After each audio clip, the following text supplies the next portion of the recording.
Season 2 is finally here in Call of Dragons. So in this video, I'm going to guide you through all of the things you need to know at the brand new, fresh start of Season 2. I'm even going to max out the Wheel of Destiny. So let's get started.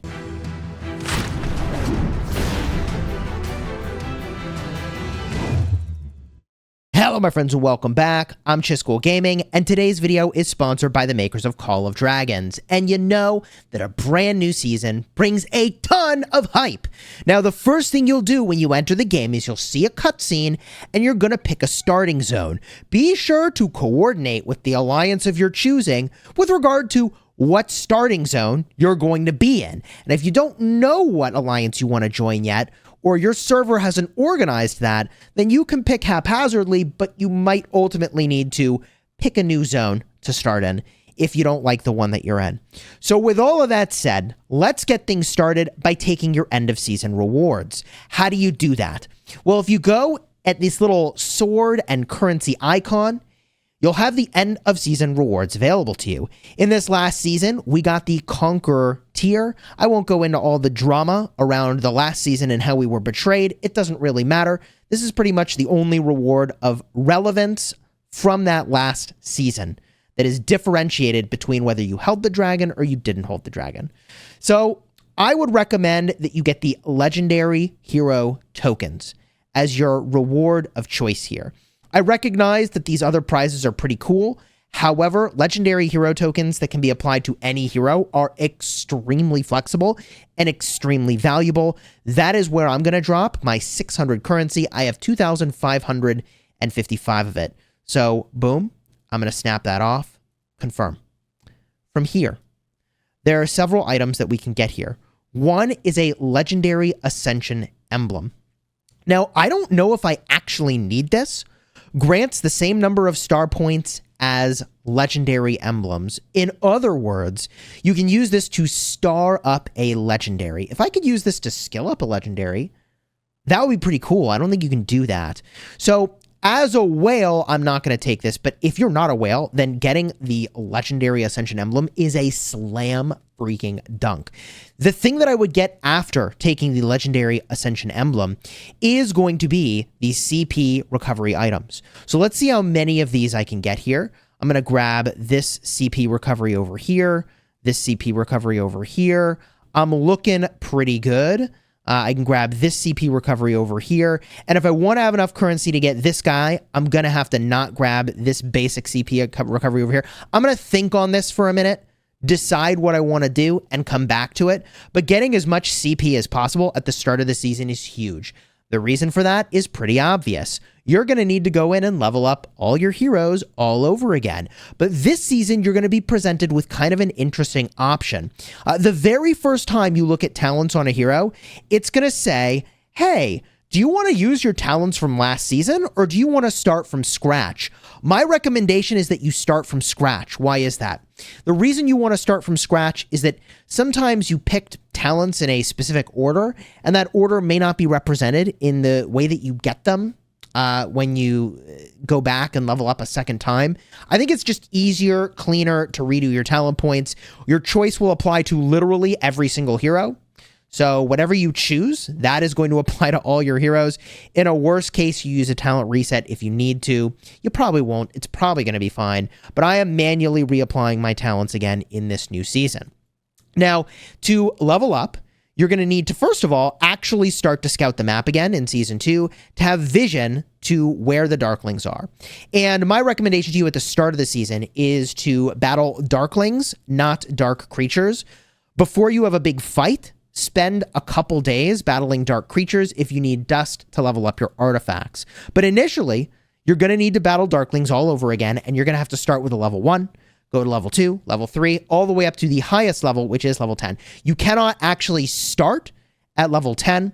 Now that I have gotten to level 10, I just used one hero, because for me, I can do it with one hero. Use the least amount possible to get the job done, defeating the Darklings, get to level 10 Darklings, and then you're going to bring out all your marches, okay? All 5 of them. And, you know, it's just the primary heroes that you start to level up, okay? You're going to bring all 5 of them out, And then you start to level them up. That's going to be my game plan. Then they'll get to 20, and then I can add a secondary hero, and they start to level up, and so on. You get the idea, right? You theoretically could rush a couple heroes, and why would you do that? If you wanted to rush a smaller number of heroes, the reason why this would be a good idea... Oh, I clicked into something that I didn't realize was going to give you... Okay, there we go. I'll deal with the season story later. I meant to go into here in the campaign. You got to do the Dragon Trail all over again. So depending on how far you push in the Dragon Trail, you start with, I believe, 3, then 4, then 5 heroes. I can show this to you here. Yeah, you can only bring 3. So you could consider, depending on how your Dragon Trail is going, leveling up a smaller number of heroes initially in order to make sure you can get the strongest 3 or 4 marches possible before you make your way up to 5 marches. I think I'm going to get to 5 marches pretty quickly. We'll see if I end up being wrong about that. Will be pretty funny if I am. So from here, we need to talk about other stuff that's happening in the season that you need to do potentially right away. And the first thing I want to talk about is the events. There are several new events that, of course, are exciting. First is the Wheel of Destiny. Wheel of Destiny gives you access to each of the new-ish Season 2 heroes. New-ish includes Sindrian and Frhagar. Depending on if you had a Season 1+, they may actually be new to you. And then new for everybody is Theodore and Ferondil. So I personally think this wheel is super valuable if you want to unlock heroes for the first time, which I do. That way you can start to level them up from the beginning of the season. So if there's any of these heroes that you plan to use, getting them right away to start to level them up can be pretty worth. I spent $185 to max out the bundle in order to do this, and we will max spin this wheel later in the video, and I will spend gems as well as needed buying Destiny tickets in order to get the job done. Now, from here, there is the Riches of the Forest event, and the Riches of the Forest event brings a new artifact, the Oath of the Storm Peak.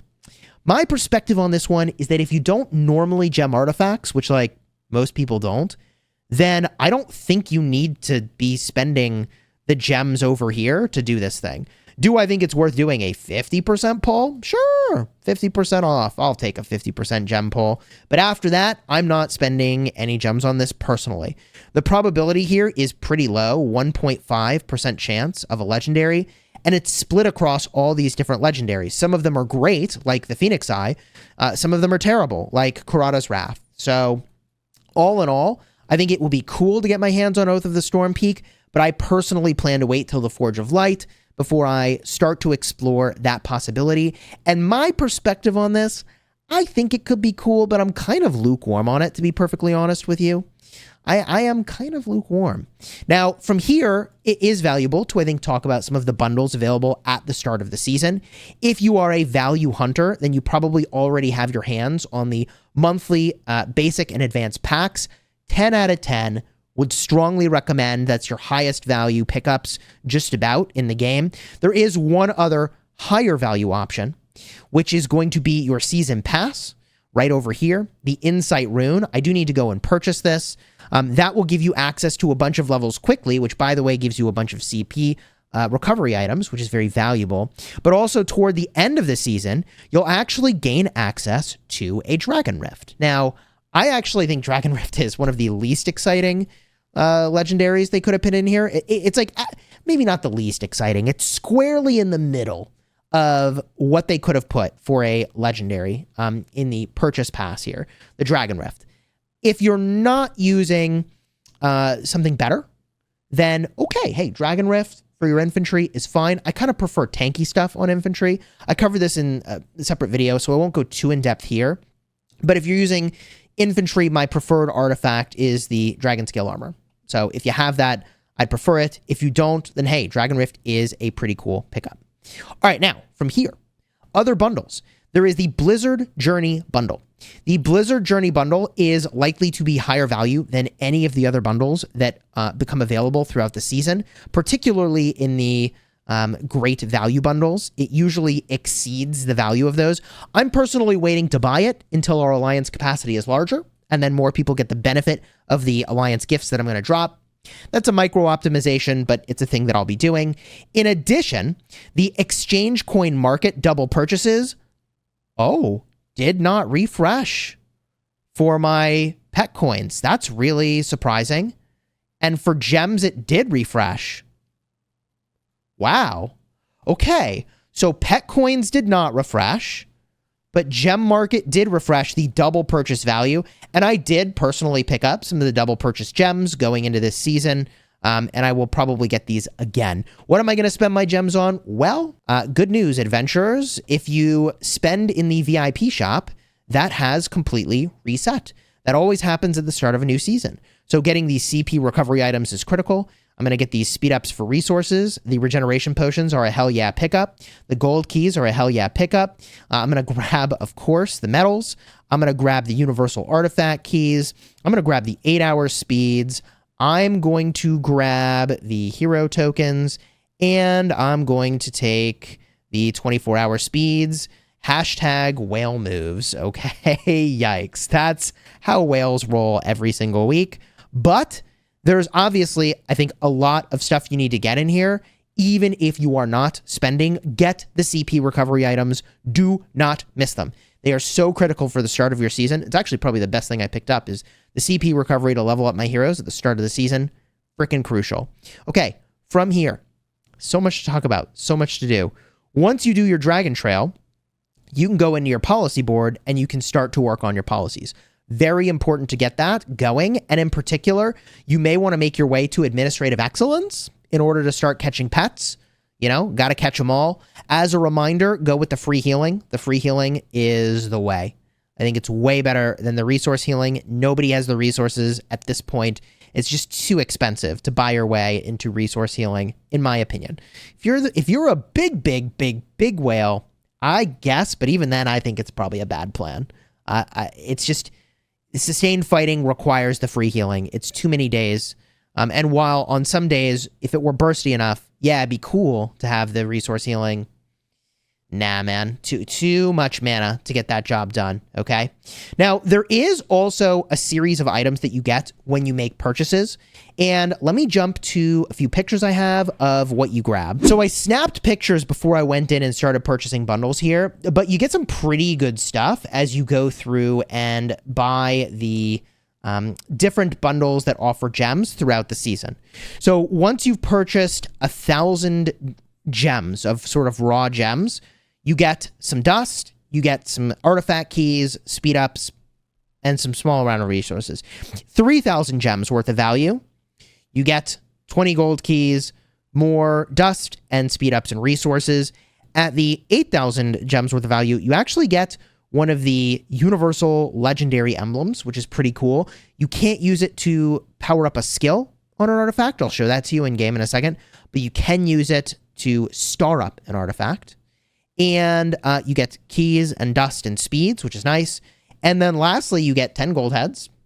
Hey, cool. Stars, gold keys, speed ups, resources. So we're going to open up a bunch of these gold keys that I got from going and doing this. We'll do that together in just a minute here. Let's jump back in game. And we'll go now. And I just want to show you that I cannot use that emblem to go and, I guess, increase the skill level of an artifact. So what I would want to do, let's look at my Phoenix Eye skills. I would want to boost it. Can't do it. Got to draw artifacts. Is what it is. So you can use that item to start up the artifact, not skill up the artifact.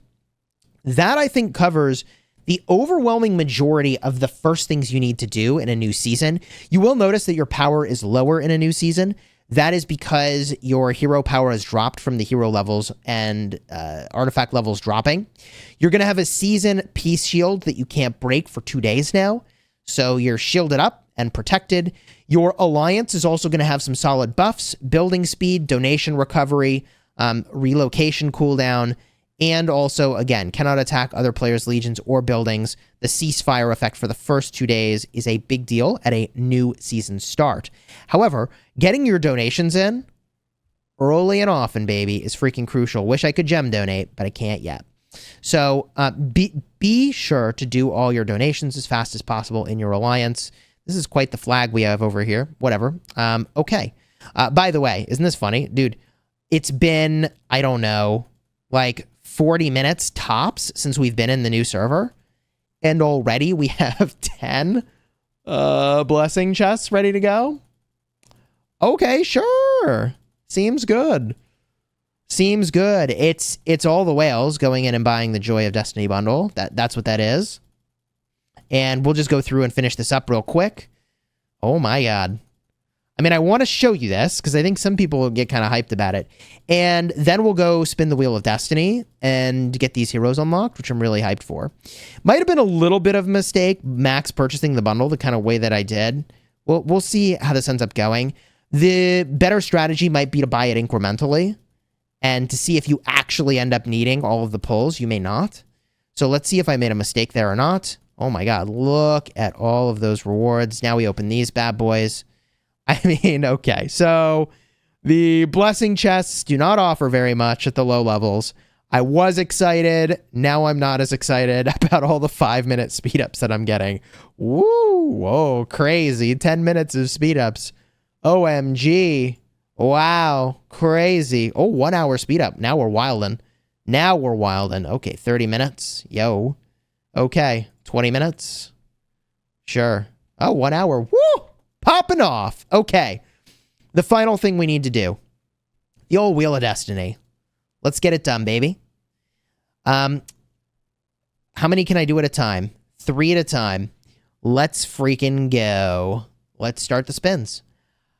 I don't know that I'm going to need to use all 80 of my spins here that I purchased, but let me just explain how this event works as I do the spinning here. The way this works is that there are different prizes on the board. 4 prizes are super rare. That is the legendary hero, full unlocks of the hero. Now, if you already have the hero, then you're going to get 10 tokens of that hero. However, in addition, the main things you land on this wheel are the other things that are on the wheel. You can see those are all around the wheel with a number indicating how many of that item is there. Now, once you deplete the item, then the probabilities change for landing on squares because, I mean, obviously, if something is not on the wheel anymore, those probabilities have to be redistributed. And that keeps happening until you either clear out the wheel or you land on all the legendary hero spots. If you land on all the legendary hero spots, you get the rest of the wheel just completely. Oh! Hey, there he is. Full Syndrian. Let's go. So it only took a small number of spins here, 15, to get a full hero. That doesn't mean you'll get a full hero in 15. You might get one faster. You might get one in a longer period of time, okay? Or with more spins. There's no guarantees here, all right? We're going to keep the spinning going. See how we do, baby. Come on. Come on. At the end of the day, I think that I will get there before 80 spends, but we'll see. In a worst case, I can spend gems to get more tickets. I'm doing this until I unlock all the heroes for sure. I have a high level of interest in getting all of the heroes, so I'm going to go for it.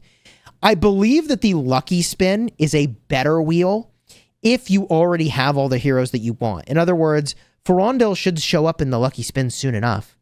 So really, if you already have Freygar and Syndrian, and you're not going to be a whale who's going for Theodore, and I think that only whales, big whales, should go for Theodore, like garrison captains, you could skip this wheel. Some people are not going to have Syndrian if you're coming into this season for the very first time and you didn't go through a season 1+. So in that case, there's a lot of value, in my opinion, if you want to work on them, to simply unlocking the strongest Lord heroes. This all depends on how competitive your server is. Our server's really competitive, so it's very rare to see someone unlock get a top placement in the strongest Lord. It's a lot of points to get there. That's what I'm trying to say. So if you want one of the strongest Lord heroes, boom. Hey, there he is. Ferondil, welcome, new hero. Let's freaking go. Okay. I should get a pop-up bundle for that. There it is. The Legendary Trailblazer. This bundle is very good. It gives you legendary hero tokens that you can use in any season. You want to get this if you're a spender. Big pickup. Okay, from here, let's keep the spins going. So we've not even used half our spins, and I've already unlocked 2 of the heroes. I probably have an overage here of these tickets. That's my suspicion.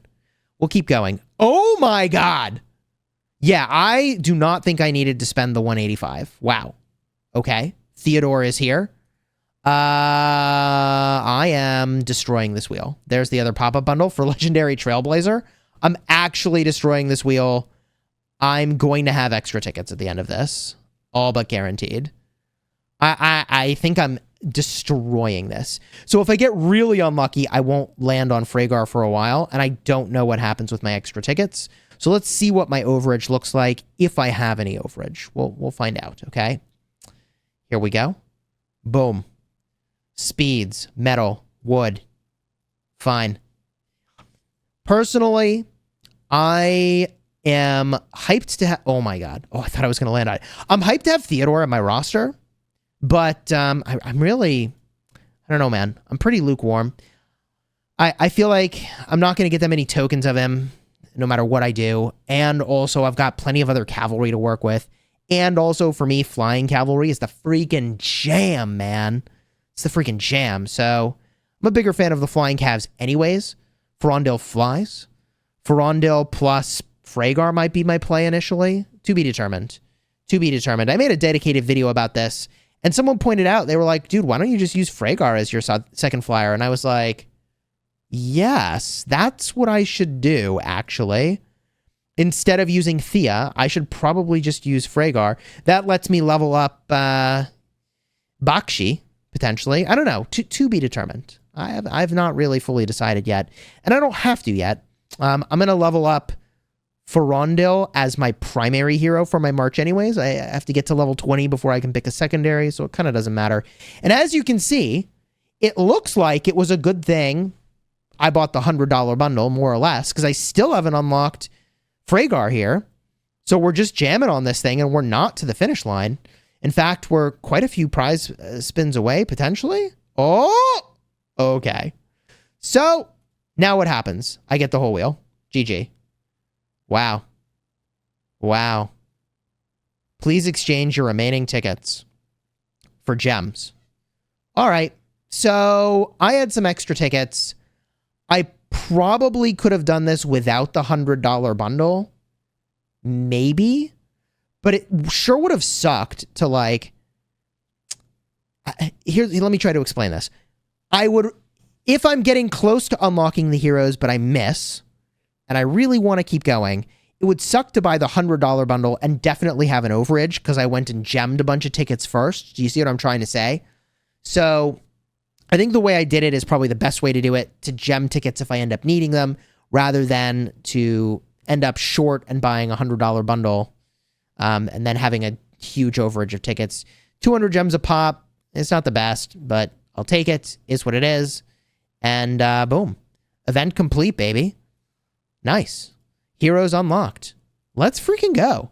So that, I think, covers the overwhelming majority of what you need to know at the start of a brand new season. There may be some other things that I'll drop into the pinned combat or other videos that I'll make following up to this, so consider subscribing.